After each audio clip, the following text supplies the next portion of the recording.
Tawag sa pagsamba, mga awit, Kabanata 105, mga talata 1-5. Dapat na si Yahweh at ating Panginoon ay pasalamatan. Ang kanyang ginawa sa lahat ng bansay dapat ipaalam. Siya ay purihin, handugan ng awit, ating papurihan. Ang kahangahangang mga gawa niya ay dapat na isaysay. Tayo ay magalak, yamang lahat tayo ay tunay na kanya. Ang kanyang pangalan, ang pangalang banal, napakadakila. Lahat ng may nais maglingkod kay Yahweh dapat na magsaya. Siya ay hanapin, at ang kanyang lakas ay siyang asahan. Siya ay hanapin upang mamalagi sa kanyang harapan. Ating gunitain ang kahanga-hanga niyang mga gawa, ang kanyang paghatol, gayon din ang kanyang ginawang himala.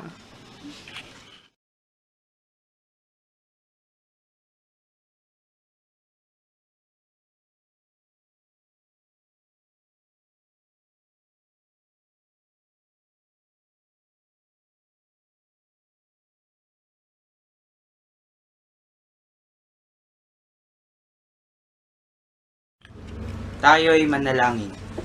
Makapangyarihang Diyos, dalangin namin na iyong pagpalain ng bawat isa sa amin. Patuloy nawa naming maranasan ang iyong kagandahang loob. Buksan ninyo ang aming mga puso at isipan upang maunawaan namin ang inyong kalooban. Kasihan nawa kami ng inyong banal na espiritu na siyang magiging gabay at kapangyarihan upang makasunod kami sa inyong kalooban. Ito ang aming dalangin sa pangalan ni Kristo Jesus na aming Panginoon. Amen.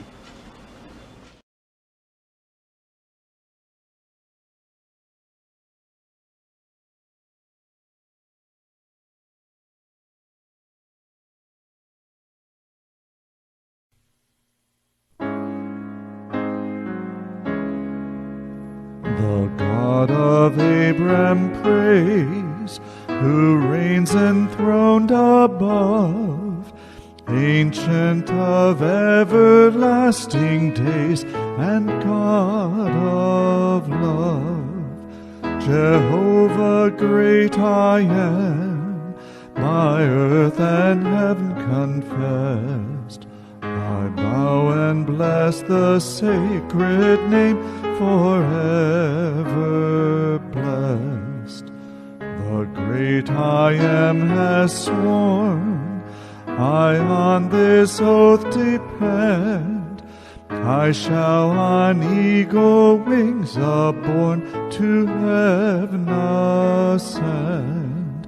I shall behold God's face, I shall God's power adore, and sing the wonders of God's grace forevermore. The heavenly land I see, with peace and plenty blessed, a land of sacred liberty and endless rest. There milk and honey flow, and oil and wine abound, and trees of life forever grow, with mercy crowned. The God who reigns on high, the great archangels sing, and holy, holy, holy cry, Almighty King, who was and is the same, and evermore shall be. Jehovah, Lord, the great I am, we worship thee.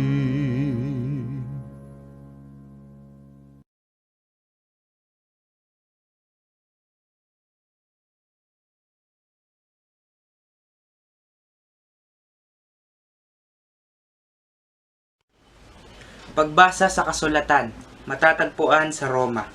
Kabanata 12, mga talata 9-11 at 21.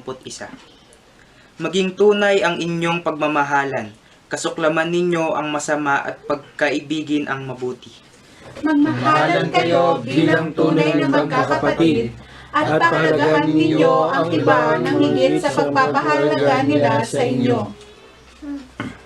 Magpakasipag kayo at huwag maging tamad. Buong puso kayong maglingkod sa Panginoon. Magalak kayo dahil sa inyong pag-asa. Magtiyaga kayo sa inyong kapighatian at palaging manalangin. Tumulong kayo sa pangangailangan ng mga kapatiran at patuloyin ninyo ang mga taga-ibang lugar. Idalangin ninyo ang mga umuusig sa inyo. Idalangin ninyo sila at huwag sumpain. Makigalak kayo sa mga nagagalak at makitangis sa mga tumatangis. Magkaisa kayo ng saloobin. Huwag kayong magmayabang. Sa halip ay makisama kayo kahit sa mga dukha. Huwag ninyong gantihan ng masama ang masama. Sikapin ninyong mamuhay ng marangal. Hanggat maaari, makisama kayo ng mapayapa sa lahat ng tao. Mga minamahal, huwag kayong maghihiganti. Ipaubaya ninyo iyon sa Diyos, sapagkat nasusulat, akin ang paghihiganti, ako ang gaganti, sabi ng Panginoon. Huwag kayong magpadaig sa masama, kundi dalangin ninyo na mabuti ang masama.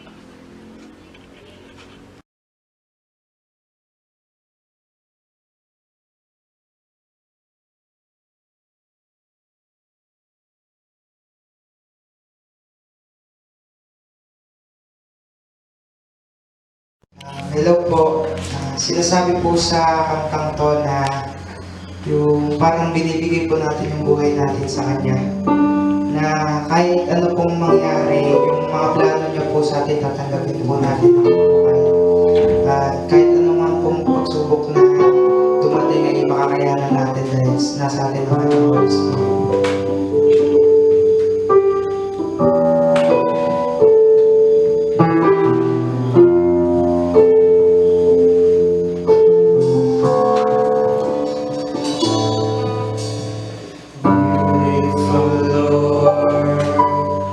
Wonderful Savior, I know for sure all of my days are held in your hands.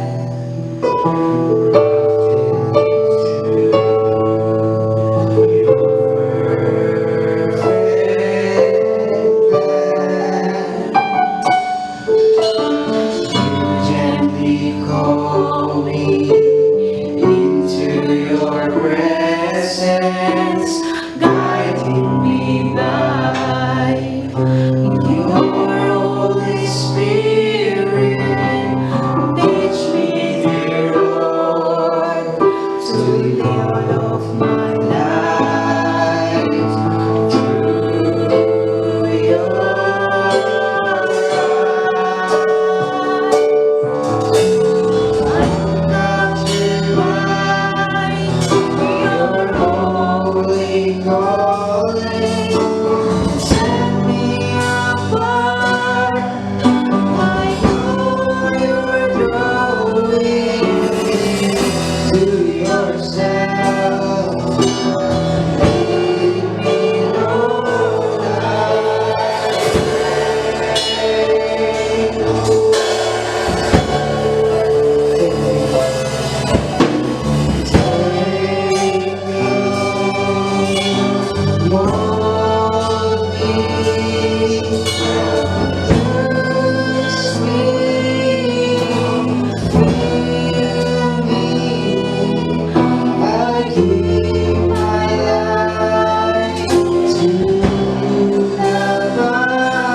Kung maalala po natin ang mensahe ng nakaraang linggo, ay ito'y tungkol dun sa tanong ng ating Panginoon sa kanyang mga alagad.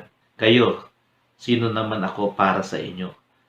At yun pong pinaka-leader ng mga alagad na si Pedro ang siyang magsalita at ang sabi niya, kayo po ang Kristo, ang anak ng Diyos na buhay. At ito po yung kapahayagan ni Pedro. At sinabi nga niya, mapalad ka Simon, sapagkat ito ay hindi inihayag sa iyo ng sino mang tao. Ang kaisipang ito ay nanggaling sa aking Ama na nasa langit. At sinabi nga niya rito na dito niya ibibigay yung mga susi ng langit na anuman yung kanyang pakawalan ay pakakawalan sa langit, anumang pigilan ay pipigilan sa langit. Ito po yung pinakabuod ng mensahe ng nakaraan.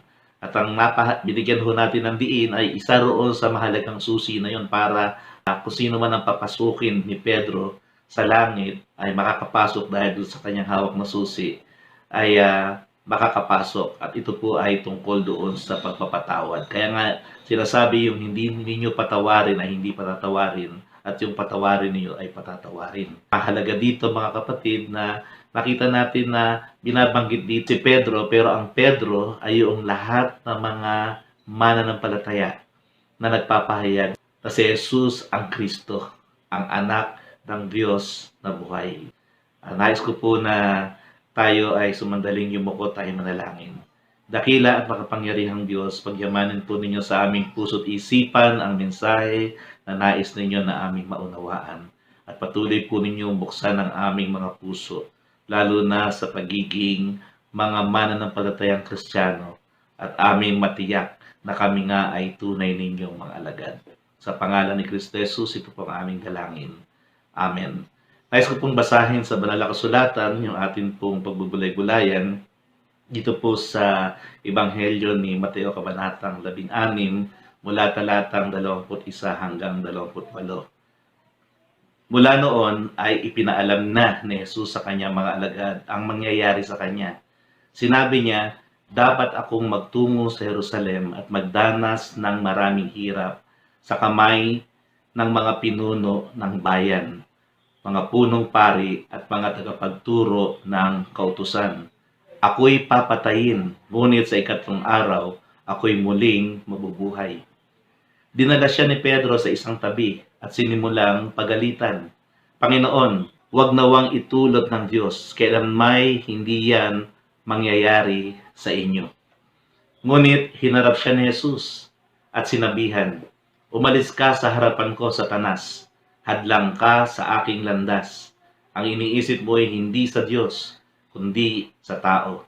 Sinabi ni Jesus sa kanyang mga alagad, ang sino mang nagnanais sumunod sa akin ay kinakailangang itakwil niya ang kanyang sarili, pasanin ang kanyang krus at sumunod sa akin.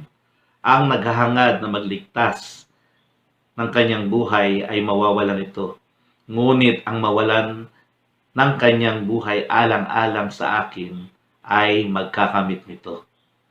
Sapagkat ano ba ang mapapala ng isang tao? Makamtan man niya ang buong daigdig, ngunit mapapahamak naman ang kanyang sarili. Ano ba ang maibabayad ng isang tao para mabawi niya ang kanyang buhay?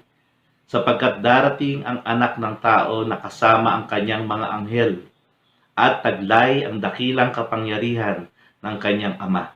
Sa panahong iyo'y gagantimpalaan niya ang bawat tao ayon sa ginawa nito.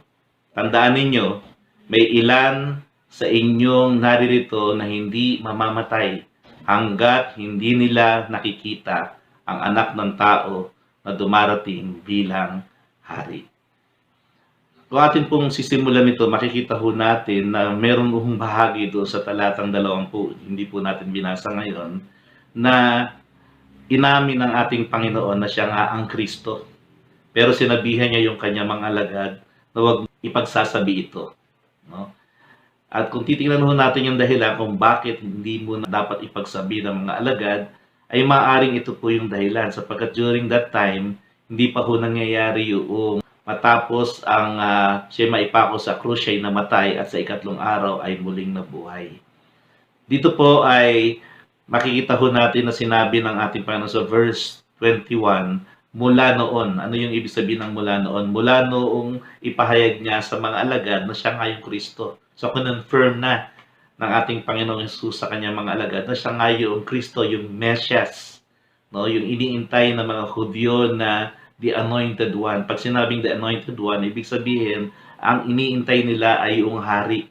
Yung ipinangako na manggagaling doon sa lipi ni David, ni Haring David. At kung paanong nagkaroon ng tinatawag na golden years, yung pamumuno ni David at ni Solomon, babalik ito muli doon sa bayang Israel o bansang Israel. Kaya ito yung kanilang hinihintay, ito yung dito excited yung mga alagad ng Panginoon, lalo na nung kinonfirm nga ng Panginoon na siya nga itong Kristo. At ako yung iniintay ninyo. Pero dito, nagsimula ang Panginoon na ipinaalam na niya sa mga alagad kung ano yung mangyayari sa kanya. At dito po sa bahaging ito, sinabi niya, dapat akong magtungo sa Jerusalem at magdanas ng maraming hirap sa kamay ng mga pinuno ng bayan, mga punong pari at mga tagapagturo ng kautusan. Ako'y papatayin. No? Ngunit sa ikatlong araw, ako'y muling mabubuhay. Makikita ho natin yung parang binuhusan na malamig na tubig, yung excitement nitong mga alagad na sinabi niyang ako yung Kristo, pero ako'y papatayin. So, ano kung magiging reaksyon nila?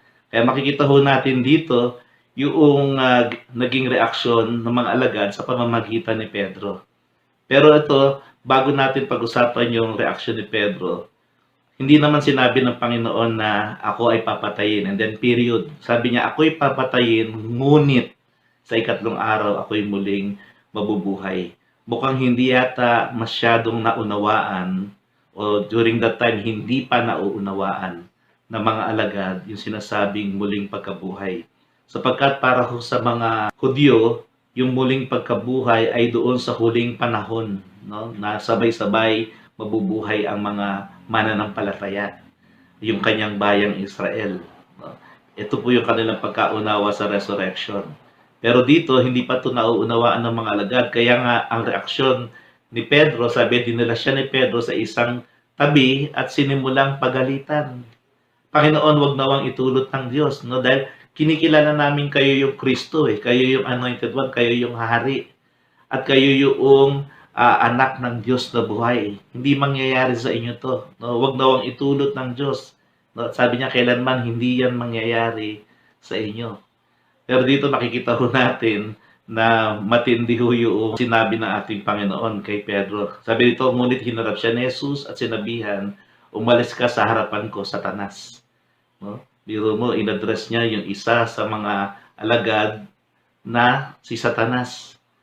Kung titingnan ho natin, ilang sandali pa lamang yung nakakaraan, ay sinabi niya kay Simon Pedro, mapalad ka, sapagkat hindi inihayag sa iyo ng tao yung sinasabi mo na ako ang Kristo, ang anak ng Diyos na buhay. Ang nagpahayag sa iyo niyan ay ang aking amang nasa langit. So nandito pa lang yung revelation coming from God the Father. And then suddenly, makalipas lang ng ilang panahon, ay hindi na ang Diyos ang nagpapahayag naman sa pamamagitan ni Pedro, kundi si Satanas na. At sinabi pa ng Panginoon, hadlang ka sa aking landas. Ang iniisip mo ay hindi sa Diyos, kundi sa tao. So matinding rebuke ito.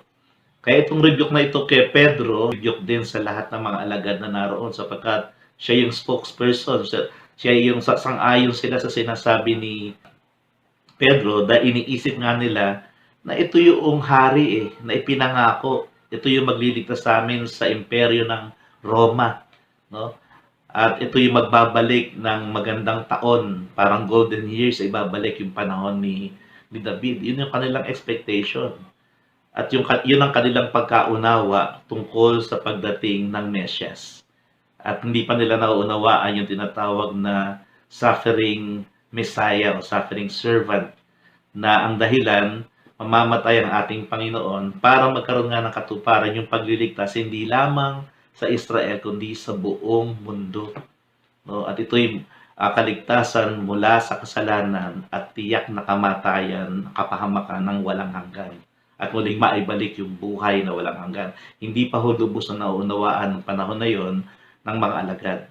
Kaya dito, inaddress uli ng Panginoon yung mga alagad, no, tungkol sa pagiging alagad. Ito na yung kanyang challenge, yung hamon sa pagiging alagad. Sinabi ni Jesus sa kanyang mga alagad, ang sino mang nagnanais sumunod sa akin ay kinakailangang itakwil niya ang kanyang sarili, pasanin ang kanyang krus, at sumunod sa akin. So meron pong tatlong mahalagang bagay sa pagiging alagad. At ito po yung hamon sa mga alagad noon at hamon din sa atin sa panahon natin ngayon. At kaya nga habang atin pong pinagbubulay-bulayan ito, mag-reflect ho tayo na madali bang maging alagad ni Kristo Jesus. Sapagkat gusto natin na maranasan yung kanyang pagliligtas sa ating buhay at mayroon tayong pananampalataya sa Kanya. Ngunit bilang mga mananampalataya, tayo rin ay mga alagad, mga tagasunod. At ano po yung hamon ng Panginoon? Una, itakwil ang ukol sa kanyang sarili. No? Let him deny himself. No, medyo matindi ho yun. Paano natin maunawaan itong let him deny himself? Ibig sabihin ba nito ay pababayaan mo na yung sarili? No? Hindi ka nakakain, hindi ka na maliligo, no? Hindi po ganoon ang ibig sabihin. Ang ibig sabihin po nito ay ang pangunahin na sa iyo ay yung tungkol sa iyong Panginoon. Bilang ikaw ay tagasunod, ang nasusunod na at ang iyong pinahalagahan ngayon ay hindi na yung tungkol sa iyong sarili, kundi yung tungkol na sa gusto ng iyong Panginoon na ipagawa sa iyo. No? Kaya ito po yung, kaya nga sinabi dito, hindi nanggaling sa Diyos yung iyong iniisip. So, ibig sabihin nito, kung tayo ay mag-iisip, kung tayo ay mayroong sasabihin, kinakailangan natin idulog sa Panginoon. Panginoon, ito bang iniisip ko? Ito bang aking planong gawin? Ito ba ay ayon sa kalooban mo? No, ito ba ay hindi lamang gusto ng aking sarili? No? At ang mangyari, hindi yung gusto ko, kundi yung kalooban mo ang siyang mangyari. So ito po, ganito na po mag-isip ngayon ang isang alagad ng Panginoon. Kaya inuuna na niya yung kalooban ng kanyang Panginoon, hindi na iukol sa kanyang sarili. Kaya nga makikita ho natin dito sa verse 25, iugnay ko po ito dito sa unang bahaging ito. Sabi doon sa verse 25, ang naghahangad na magligtas ng kanyang buhay ay mawawalan ito. Ngunit ang mawalan ng kanyang buhay alang-alang sa akin ay magkakamit nito. No? Dito po makikita ho natin na kaya mahalaga po yung pagtatakwil sa sarili dahil hindi na ho natin pinoproblema yung tungkol sa ating kaligtasan ng ating buhay. Dahil kapag pinahalagahan natin yung buhay, sabi lalo itong mawawala. Pero kung yung ating buhay ay binibigay na natin sa Panginoon. No? Sabi dito, ngunit ang mawalan ng kanyang buhay alang-alang sa akin ay magkakamit nito. So napakagandang salita ito ng ating Panginoon na binibigay niya ng assurance yung kanyang mga alagad na kapag itinakwil nila yung ukol sa kanyang sarili, hindi ko naman kayo pababayaan. Hindi kayo mapapahamak.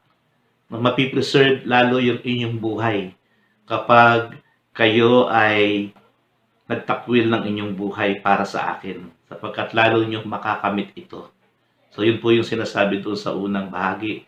Ang pangalawang bahagi po na sinasabi rito ay yung hindi lamang yung itakwil niya ang kanyang sarili, kundi pasanin ang kanyang krus. No? Let him carry his cross. So, titingnan po natin ito, ang ibig sabihin po ng cross, na maaaring ng panahon ito hindi pa rin lubos na naintindihan ng mga alagad, pero alam nila ang krus ay simbolo ng parusa doon sa mga taong makasalanan. Pero dito, binibigyan ng Panginoon na yung krus ay yung pagpasan nito ay isang sakripisyo na kahit mapahamak ka, no? Kahit ikaw ay mawalan o masaktan, ito naman ay iniaalay mo para sa akin at para sa mga tao na iyong pinaglilingkuran. Kaya nga gusto ko iugnay ito doon sa verse 26. Ang sabi rito, sapagkat ano ba ang mapapala ng isang tao, makamtan man niya ang buong daigdig, ngunit mapapahamak naman ang kanyang sarili. Sa ibang translation, mapapahamak yung kanyang kaluluwa. No, ano ba ang maibabayad ng isang tao para mabawi niya ang kanyang buhay?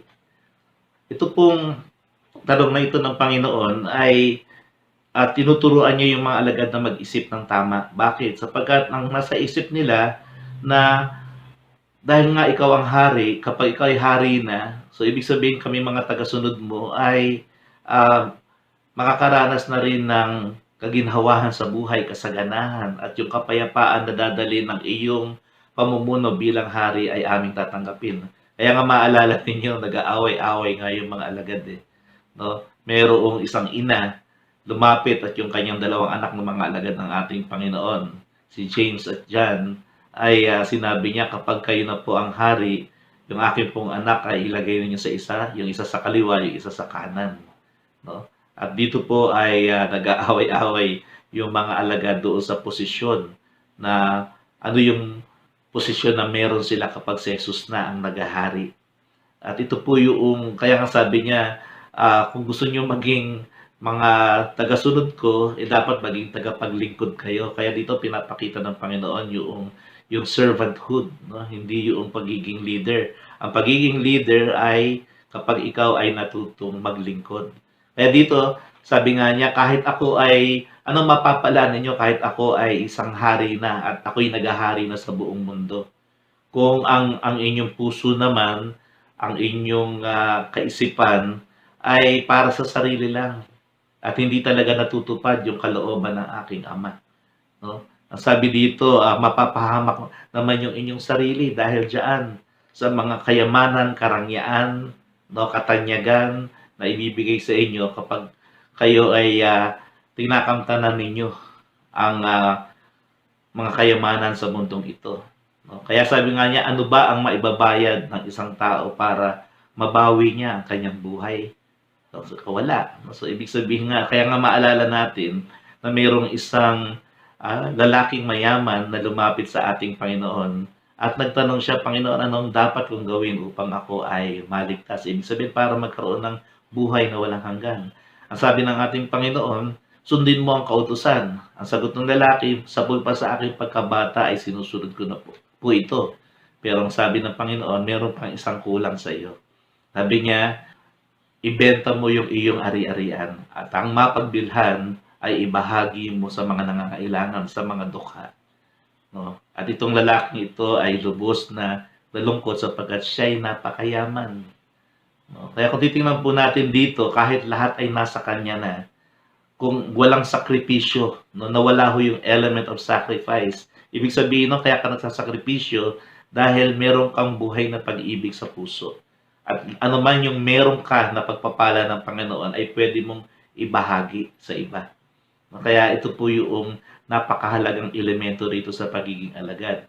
Dahil nga tinakwil mo na yung iyong sarili at ang nasusunod na ang Panginoon sa lahat ng iyong desisyon, maging anuman ang meron ka, ay kaya mo itong isakripisyo para sa kaluguran ng Panginoon, para sa kanyang pangalan, no? Para maitaas at patuloy na maranasan ng mga tao ang katotohanan ng Diyos sa iyong buhay bilang isang alagad. Kaya makikita ho natin na yung panghuli na hamon dito ay yung sumunod sa akin. No? So, meron munang dalawang mabigat. Yung first, deny yourself. Second, carry your cross. And then, ito yung pangatlo, then follow me. Doon ka lang talaga makasusunod ng lubos sa Panginoon. No, kapag tayo ay kaya na nating ilagay yung ating sarili sa ilalim ng kalooban ng Panginoon at siya na yung nabubuhay para sa atin. At ano man ang merong tayo na pagpapala na binigay ng Panginoon, kaya po natin isakripisyo na maging yung ating buhay. No? Kaya ito ay napakahirap na hamon. At yung pangatlo nga, sumunod sa akin.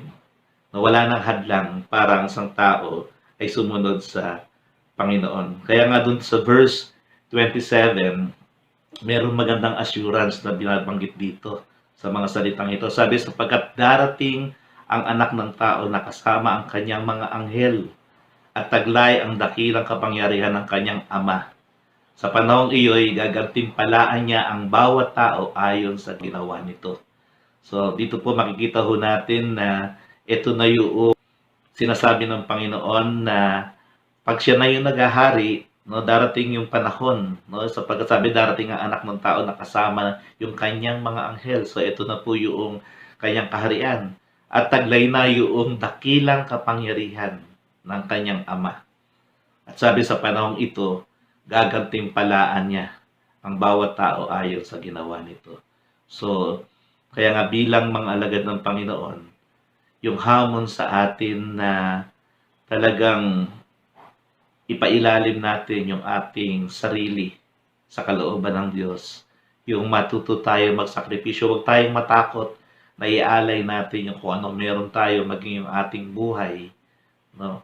At ito po yung challenge talaga, napakahirap. Daling sabihin, pero para gawin ito ay mahirap. Pero tandaan ho ninyo mga kapatid, meron pong salita ang Panginoon. Lumapit kayo sa akin, kayong mga napapagal at nabibigat ang lubha sa inyong mga pasanin. Kung minsan, yung pagiging alagad, mayroon kang mga pasanin. Mahirap ito. Pero sabi dito, at ikaw ay aking pagpapahingahin. Sabi niya, pasanin mo yung aking pamatok. No? At mag-aral ka sa akin. Dahil yung aking pamatok ay magaan. No? At yung burden na ibibigay ko sa iyo ay magaan. No? Gumagaan ang lahat ng bagay, dumadali ang lahat ng bagay. Dahil hindi ka naman mag-isa. No? Pinasusunod ka ng Panginoon dahil kasama mo siya. Mahirap yung wala kang sinusundan. Dito, sumusunod ka sa Panginoon. Kaya dahil sumusunod ka sa Panginoon, hindi ka niya pababayaan. Sabi nga rito, yung mga anghel, no? Nakasama niya, pati yung kapangyarihan na dala-dala niya mula sa kanyang ama, ay napakalakas na kapangyarihan ito para tayo ingatan at pagpalain ng Panginoon at hindi mapahamak. At sabi nga, meron pong gantimpala. Magkaroon ho tayo ng lakas ng loob na sa panahon ito ng ating pinagdadaanan at aangkinin po natin yung hamon ng Panginoon at gagawin po natin na atin pong itakwil yung ating sariling mga kalooban, kagustuhan at sumunod lamang sa kalooban ng ating Panginoong Yesus.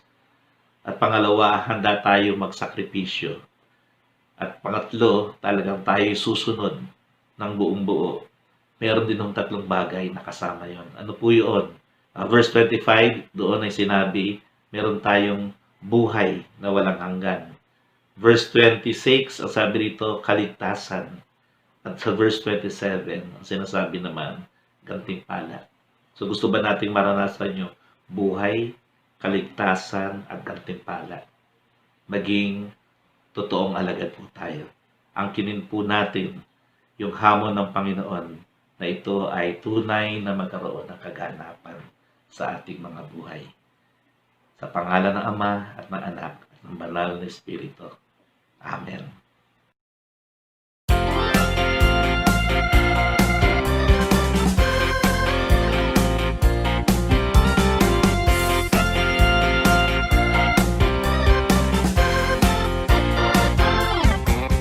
Magbigay tayo sa Panginoon, magbigay tayo sa Diyos.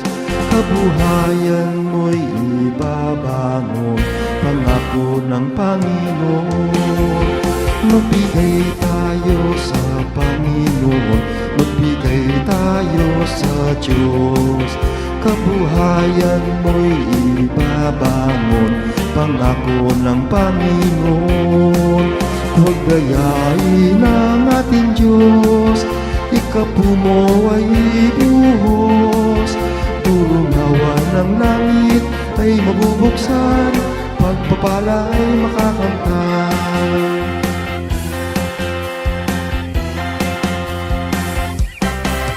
Ikasampung bahagi lang ang hinihingi ng Diyos. Buong puso mong ihahandog, sa Diyos ay nakakalugod. Huwag gayain ang ating Diyos, ikapu mo ay ibuhos. Durungawan ng langit ay mabubuksan, pagpapala ay makakamtan. Huwag gayain ang ating Diyos, ikapumo ay ibuhos. Durungawan ng langit ay mabubuksan, pagpapala ay makakamtan, pagpapala ay makakamtan, pagpapala ay makakamtan.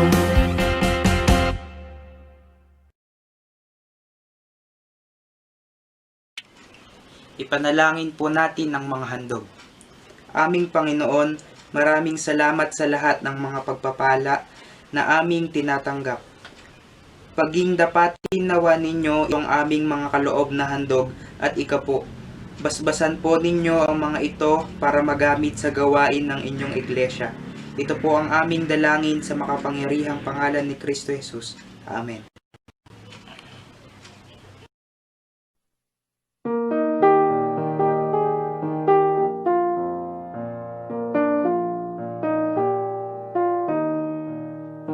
I can hear my Savior calling. I can hear my Savior calling. I can hear my Savior calling. Take thy cross and follow, follow me.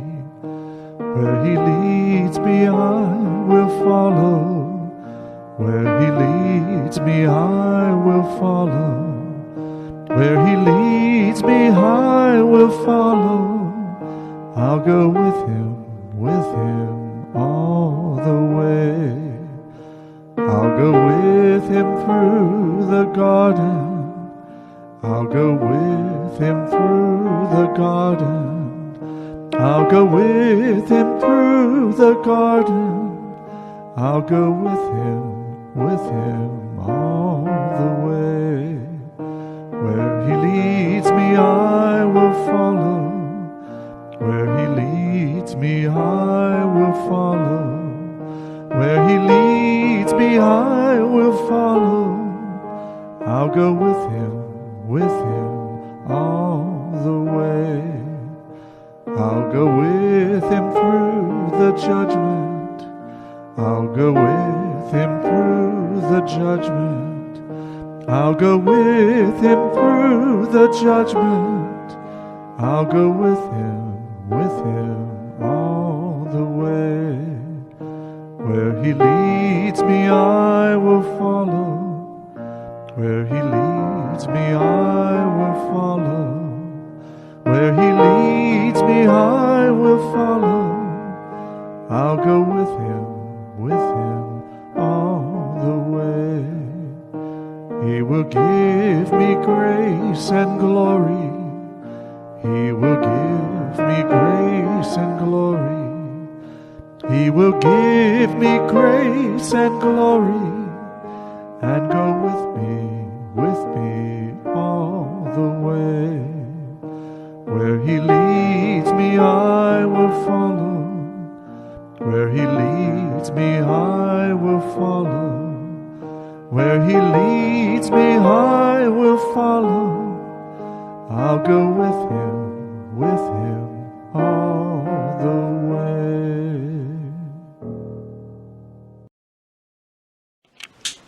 Sama-sama po tayong manalangin.